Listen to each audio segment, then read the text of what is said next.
more maligned assistant coach than poor Pete Golding. When he was hired, we were all excited because we were told he had the best interview Saban ever had and got up on the whiteboard and drew things. And people in the program were telling me that this was a great hire. And then I was one of the people that blamed everything on Pete Golding, and unrightfully, because quite honestly, we through some injuries, we had some linebackers a couple years out there playing on the field that had absolutely no business playing in Alabama, much less starting. And Pete Golding, he took the blame for everything. I mean, and that happened on the program. That changed last year. It's in the second half of the Georgia game on. Alabama's defense got better. Granted, I think a lot of it had to do with the fact we were playing teams that were garbage. But Alabama fans began to realize that Pete Golding wasn't the bad guy. And I will say this. Pete Golding tried to make some changes that he thought the defense needed to make, and Nick Saban would not allow him to do it until the season progressed. And finally, Pete Golding pressed the issue, and Pete Golding was able to make some changes. So this is going to be our best defense 16. But, I talk about this on Bill King all the time. The rules in college football have changed so much, and it favors the offense so much. The days of, I used to judge Alabama games by did the defense not allow more than 100 yards rushing and all these crazy numbers that we'll never see. What's going to help Pete Golding in the defense this year is we're going to have quality depth, and particularly on the defensive line. If you're buying Alabama stock, buy Tim Smith stock really early, the sophomore nose guard. I think he's going to have a monster year. The household names you're going to hear, Will Anderson, Chris Allen, a young man from there in Baton Rouge. We're expecting them to have huge seasons on the outside. Drew Sanders, a sophomore, you're going to hear a lot about him. But for Alabama, our linebacker play has been really sketchy. And I know Dylan Moses is a Louisiana kid.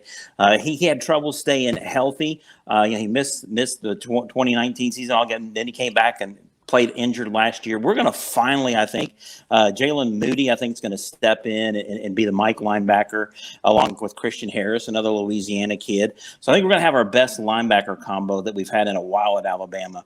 But this is where it's going to really get interesting, Blake, on the defensive side of the ball. And that's in the secondary. We got a lot of talent in the secondary.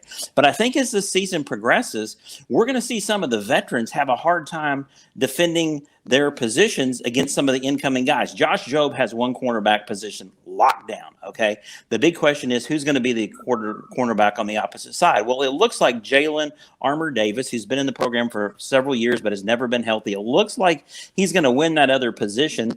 DeMarco Helms and Jordan Battle, it looks like are going to go in as our safeties. But JaQuincy McKinstry, a true freshman in the spring, has really flashed. Christian Story, a redshirt freshman, has really flashed at the cornerback position. We have a JUCO player named Kyrie Jackson coming in, and I think it's going to be very, very hard to keep him off the field. But the name that I'm really excited about, and I think he's going to be the next superstar in the Alabama secondary, is Terrion Arnold out of Tallahassee, Florida. I would have given anything if Terrion could have been a part of spring practice, but he wanted to play basketball. He's the name to watch. And I'll tell you, Blake, I don't think there's any way in the world that they're able to keep Terrion Arnold off the field. Alabama says they're going to give him a chance to play cornerback first. A lot of people have him penciled in at safety, but he's a young man that I just think is the next great superstar. So it's going to be interesting to see. And of course, you have Malachi Moore and Brian Branch as our nickel and dime players. So that secondary is going to be deep and talented. I'm really excited about this Alabama defense, which is great because we might have to lean on them a little bit early, with our offense to begin the season. So basically, he's moving to safety because Nick Saban, we all know, runs the DB room. So let's just call it what it is, Kevin.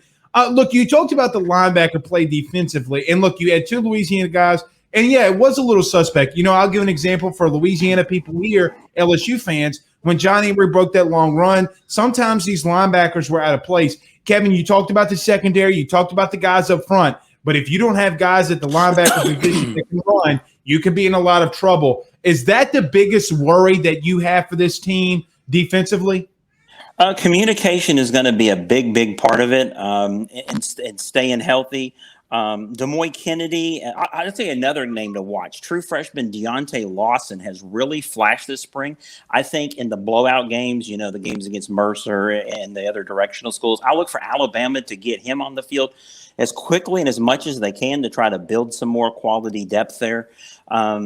Yeah, Pete Golding, like I said, in the linebacker room, it's been thin at Alabama, and you were very kind saying sometimes there was a lot of times we've been out of position, and I mean, and we've had players. 2 years ago, we had people playing linebacker that Benjamin, your son Benjamin, understood the Alabama playbook better than they did. I'm just being honest, and I'm not calling out Dylan Moses, but I understand when you come back from a knee injury, you play a little bit hesitant or whatever, and we have not seen the great elite linebacker play out of both positions. Love Christian Harris. Christian Harris is going to finally have some help this year. And hey, listen, I know there's a lot of people out there that ask me about Henry To'o, the player at Tennessee. Yes, if they change the transfer rules, word is that he will show up in Tuscaloosa, but he's been told to have a backup plan, which is Ohio State. But I'm going to be real honest with you, Blake. I think if Henry was to show up with a suitcase in Tuscaloosa tomorrow, I think he's going to have a hard time beating out Jalen Moody. I'm just being honest with you. Look, I think Henry To'o, or however you say his last name, I think he is the best player in the portal. I mean, without a doubt, because of what he did at Tennessee. But we'll have to see. And look, they have some guys there that can they expand on that. Kevin, there's a lot of questions that I have. Look, and I've been on the record. I thought that Alabama, and I said this to LSU fans because being realistic is realistic. I thought that Alabama's offensive line last year was probably one of the best that we've ever seen. Now you have to replace a lot of those guys.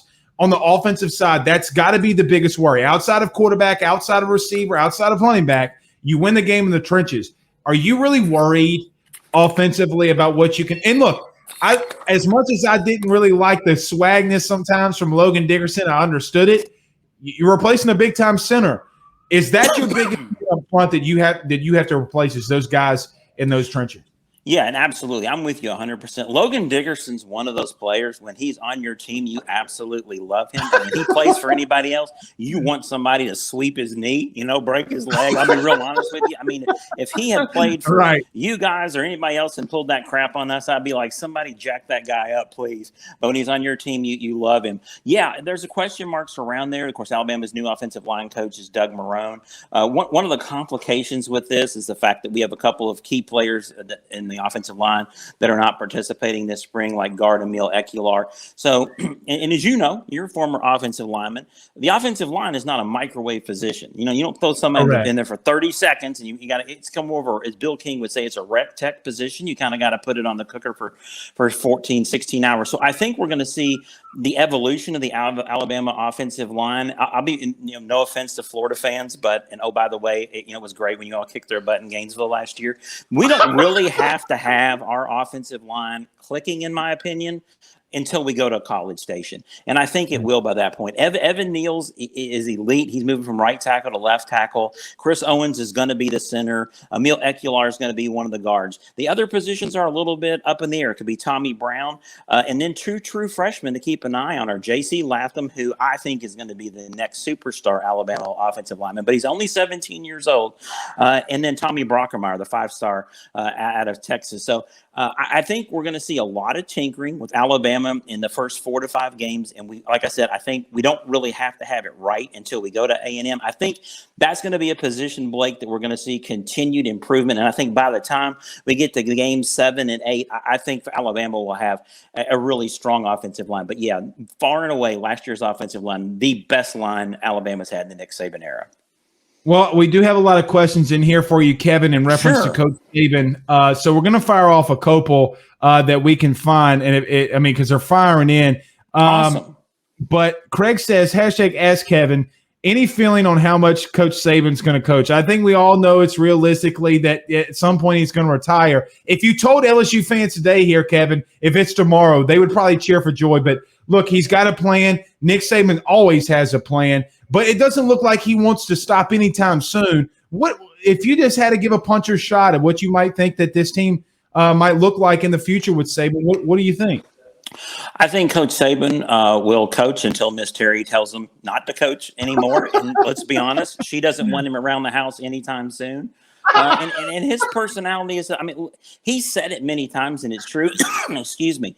He's not a sit home, watch TV kind of a guy. He has to be doing things. If you were to honestly ask me, I think Coach Saban has at max 5 years. I think 4 years is a realistic time frame, which is one of the reasons that I don't think that we're going to get the Manning kid at quarterback. Number one, because his father hates Alabama with a burning passion because we cost him the 1969 Heisman Trophy. And the reality is, I'm just being honest, I don't think Nick Saban would be there for all 3 years of his college career.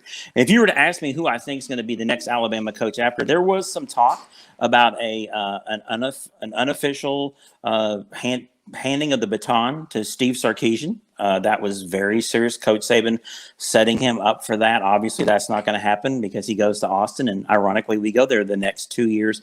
There's a lot of names. Bill O'Brien. Bill O'Brien's been very impressive since he's been at Tuscaloosa.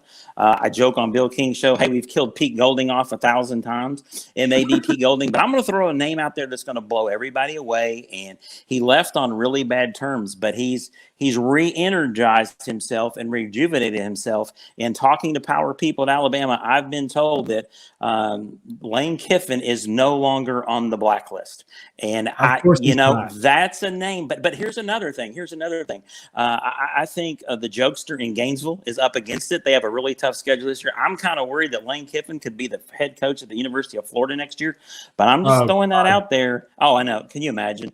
I'm just throwing that out there. Lane Kiffin's a name that, and let's be honest, would Lane leave Oxford for Tuscaloosa? Yeah, probably.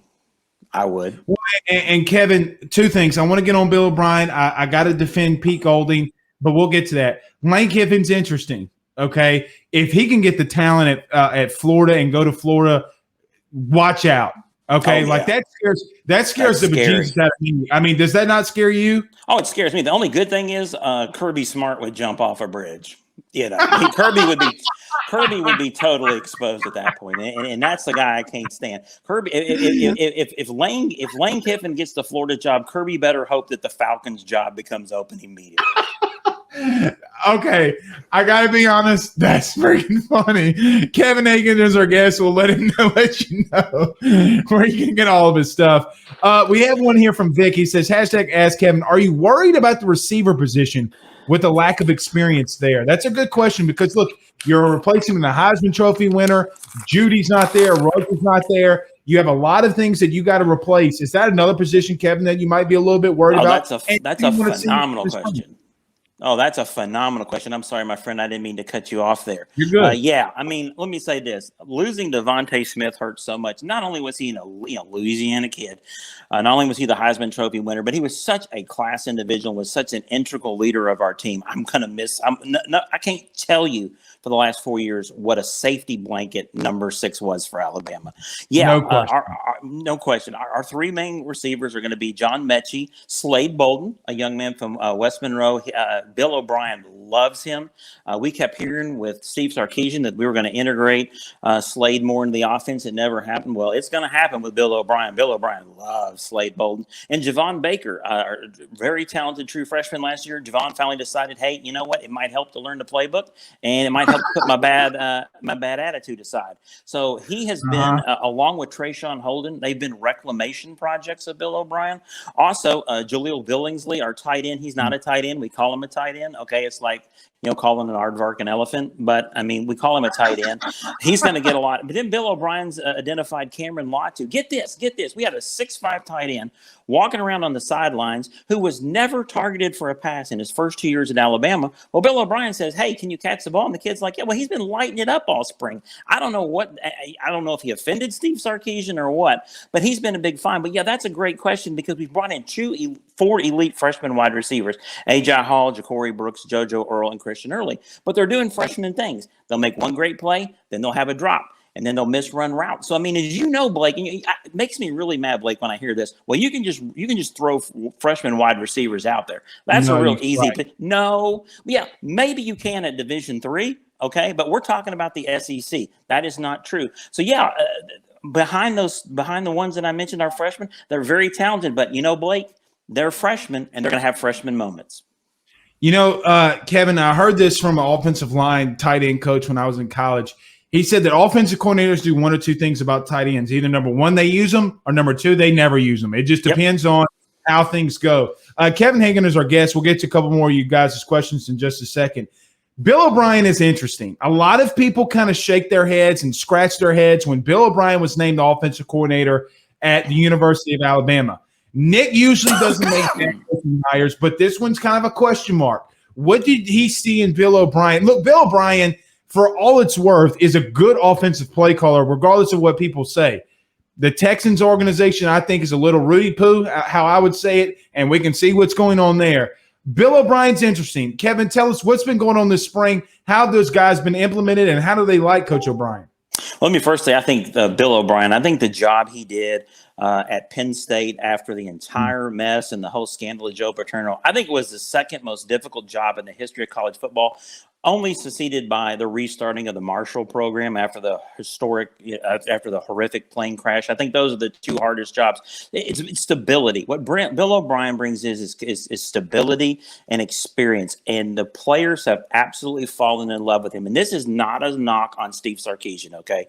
But Bill O'Brien Steve Sarkisian Steve was really, really intelligent, and he kind of threw everything at you at the whole time. I mean, he expected you to take the book home and read the whole book over the weekend. Okay, well, Bill O'Brien realizes that you got a girlfriend and a couple of games you like to play. Okay, so Bill is implementing the offense in more stages. And he said multiple times, he goes, look, we don't have to know the whole offense by the end of the 15 spring practices. We have to know the offense when we get to Miami. So it's more of an incremental learning. And at the same time, he's doing a great job of Sark sometimes was viewed by players as being keying in on one or two players, being player specific. Bill O'Brien's doing a much better job of showing people how you are a part of the entire picture. So you're getting the low level and the 10,000 foot view. So the fact that he's found some reclamation projects, he's reaching out to Javon Bakers and the Trayshawn Holdens. So yeah, I was excited about the hire, but you wonder how it's going to go, because I'd heard from some of my Penn State friends that, he's pretty gruff and he's not, not a lot of warm fuzzy there or whatever. Well, Sarkisian was very quiet. I wouldn't call him warm fuzzy. So the returns on Bill O'Brien have far exceeded, Blake, what my best expectations were. I don't want to hear anything about him not being warm and fuzzy, because Nick Saban's your head coach. Okay. I mean, that's what I tell people. I said, I laugh when they go, well, he's going to be mean. I was like, well, obviously you haven't had the honor of being at an Alabama practice, because let me tell you what, our coach is not, Mickey Mouse. So, hey, I'll be honest with you, Kevin. I was 13 years old going into 2003 at an LSU football camp, and Andrew Whitworth was our host for the week. Okay. And so we're at this camp, and Andrew Whitworth had a great career, and Nick was there. And Nick said something happened in offensive lineman. He goes, boy, you're softer than Andrew Whitworth. If I had 5 Andrew Whitworths, I'd never win a game. But later we would find out that he was trying to get under Whitworth's skin, because he knew the potential that he had. That's just Nick. And I look, I'm not going to question him there. One question we got to get into is Pete Golding. A lot of people at LSU thought that Pete Golding had a chance, because obviously just of the Louisiana ties, he might come back to Louisiana, because LSU was looking for a defensive coordinator. A lot of people, for whatever reason, Kevin, Alabama fans included, butchered this man. You had 16.5 points you averaged. And I know that this is in a day and age where 40 points is 40 points. We never want to see it. But I have this theory, Kevin, and it's called the triple D, a sports triple D. Dominating defenses are dead.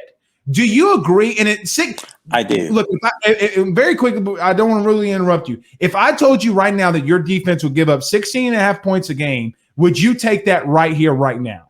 Take it? Are you kidding? Where can I sign the contract right now, Blake? Can I get a multi-year? I mentioned earlier, I'm a defensive guy. I'm old school. Okay, in my perfect world, Alabama would still be running the wishbone, the triple option, running it down your throat and taking away your manhood. I'm not just speaking to LSU. I'm talking to everybody, and we'd have a rock solid defense. I hate the fact that the rules have been changed to favor the offenses. You're right, Blake. I mean, the days of holding people to single digits and 200 yards total offense, that's never going to happen again. Until the rules change, that is not. And I have Alabama fans message me all the time. When are we going to go back to the 92 defense? Well, when we get in the time portal and go back to 1992. College football, we don't play. Here's the reality, Blake. We don't play college football like we played it in 1992. No. We don't play it like we did in 2011 or 2016 when we had great defenses. Well, and Kevin, I mean, there's 9-6 is just not going to happen. You're not going to have Les Miles running the stupid, absolutely ignorant option play when you can run the RPO. So, you're not going to have 9-6 at the end of the first quarter. No, you're not going to have 9-6 in the midway through the first quarter. I mean, we saw that in 19. It's just not going to happen. Kevin, look, and for everybody who wants to trash on it, 16.5 points, especially Bama fans. Like, man, we had Bo Pelini. Okay, like, get over it, man. Oh, absolutely. I mean, like I said, I would sign me up immediately. And if I can get a couple-year option on it, I'll take it. You name the price. I'd take that.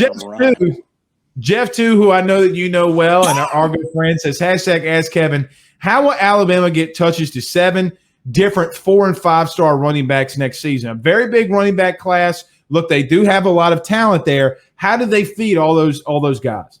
Well, that's a great question, Jeff. I think it's going to be – and Nick Saban favors running back by committee. He likes to have 2 main backs so that you can kind of split the wear and tear on people. And I think this year Brian Robinson from Tuscaloosa came back for the COVID year, and I think it's a great decision for the young man. He's talented. He's just always had superstars in front of him, and he's got a chance to shine. The next great Alabama running back is going to be Jace McClellan. He's just a stud. He has deceptive speed. It doesn't look like he's fast, but he glides. And what I love about him, Blake, is he's the best Alabama back since Sean Alexander at setting up and utilizing his blockers. Hey, there's a novel idea. You know, those receivers downfield blocking for you, which Saban makes you can actually utilize him. He is great at you. He is the best I've seen since Sean, seriously, at utilizing his blockers. But then you got Roydale Williams and then Khalil Robinson, who came back this year. They're smaller backs, so I think you're going to see them in the backfield, but I think particularly Khalil Robinson. So we're going to have K-Rob and B-Rob. That'll be fun to keep up with this year. I think he's going to be split out a lot. I look for Bill O'Brien to put him out in space and utilize him as kind of a slot type of a wide receiver. Kyle Edwards, a redshirt freshman out of Louisiana, a big back. He's looked pretty good this spring. And then we have a young man named Kamar Wheaton coming in from the Dallas Metroplex area, who's not only the big, strong body, but he's got tremendous speed. And I know he played injured this year, and I've had Bama people in the Metroplex area, people that I trust their opinion, telling me he's the best running back to come out of the Dallas-Fort Worth area in 10 years. And if so, that's crazy. But you know, every time I sit back and go into a season, Blake, and I think, oh, wow, we're just loaded with running backs. 5 games into the season, you got 3 backs injured. So I've just learned, I live by the motto, you can never have enough star running backs. Kevin, I got to ask you this question because I hate to use this language, but it's been bugging the absolute shit out of me. How does Alabama get around signing over the 25 limit scholarships? Are some of these guys blue shirts, gray shirts, whatever shirts they got? Like, there's one thing that they're doing that other people aren't, because last year you had 26. This year you have 28. The year before you have 27. Are some of these guys taking blue shirts? And is that something that Nick has taken advantage of and other colleges just really haven't? Yeah, this will shock you. Nick Saban is taking advantage of every opportunity to better his team. Absolutely. And here's the scary thing. Okay, we could still be adding 2 more people. Like I said, Henry To'oto, and then the young man out of California, the defensive lineman whose name's escaping me at the moment, the 5-star, could be coming in June as an enrollee. We utilize the gray shirt, blue shirt quite a bit. Caden Clark is a great example. He's a tight end who set out last year. Granted, he had a knee injury his senior year of high school, but we asked him to gray shirt, and I don't mean to sound like, because I don't want to come on here and be all arrogant and Bama's all great or whatever. But the reality is the success that we've been able to have with Nick Saban has allowed us the opportunity to ask some pretty good football players to gray shirt, and he's been able to make the pitch to them that, hey, I'm willing to gray shirt to be a part of the Nick Saban program to try to get me to the next level that other schools don't have. Now, I will say this, because we signed everybody and their brother last year, and I call it Nick Saban math. I don't know how he does it, but by August, the numbers always work out. This Blake might be the smallest in numbers wise, not counting the 2007 season when Saban took over and ran all the drug addicts out of Tuscaloosa. This is going to probably be our smallest class under Nick Saban. We may only sign 22, 23 people this year, simply because, rules are rules. This is going to be a very small. So that's why when Alabama's going to be slow taking commitments, and anybody we have a commitment from right now, what you can be assured of, it's somebody we really, really want. This is a tight class for us. He's Kevin Hagan, and it's why he's the best. Kevin, tell everybody where they can follow you and get all your stuff. Man, you've been fantastic. Even through a power outage, you stuck with us and you held the fort down. We appreciate it. Tell everybody where they can follow you, my friend. Sure. You can follow me on Twitter at LEXKY Todd. I'm on the Bill King Show on Friday mornings at 8. And then I have the honor of following you, my friend, on Saturday morning on the Southern Gentleman Sports Show, back to back. I call it the West Power Hour. Jeff, too, you and I. It's been an honor to be on with you, my friend. And I just want to let you all know I have a tremendous amount of respect for LSU. There is not a more electric environment in college football than Tiger Stadium on a Saturday night. If that doesn't make your hair stand up, call the coroner. You are dead. Just a tremendous respect. I know it's a bit of rivalry between the two of us, but in all seriousness, I have a tremendous amount of respect for LSU football. You guys will be back. I have no doubt this year. LSU football will be back. You have too much talent, too much pride in that uniform and that program. I think you're going to be a very dangerous football team this year. They have us all three in a row there on Saturdays, Kevin, because Georgia Dog just has to get it out of the way because we go on there for a whole hour talking about how Rudy Poo, Kirby Smart is, and he can't take it more than an hour. So I can't stand it. But you and I tease him. I tell him all the time, because you're a Yankee fan like me, I tell him you and I said it's Ruth Garrett. So, Ruth and Garrett back to back. It's a good thing they don't have to pay us, right, Blake, because they couldn't afford to pay us back to back, right? Break the bank. I'm going to leave that one alone. I don't want recruiting violations to hit AYS, my friend. All right, brother. It was great having you on. We'll have you back on again soon. Thank you so much. Thank you so much. Have a great night, everybody. That is Kevin Hagan. Dude, just so great. And listen, I saw a couple people saying this. We're doing the tour around the SEC. And if you want to know Alabama, you want to beat Alabama, and you want to be there on their tier, you got to learn from them, and none better than Kevin Hagan. And look, he didn't mince words when it came to Alabama. I mean, he told you just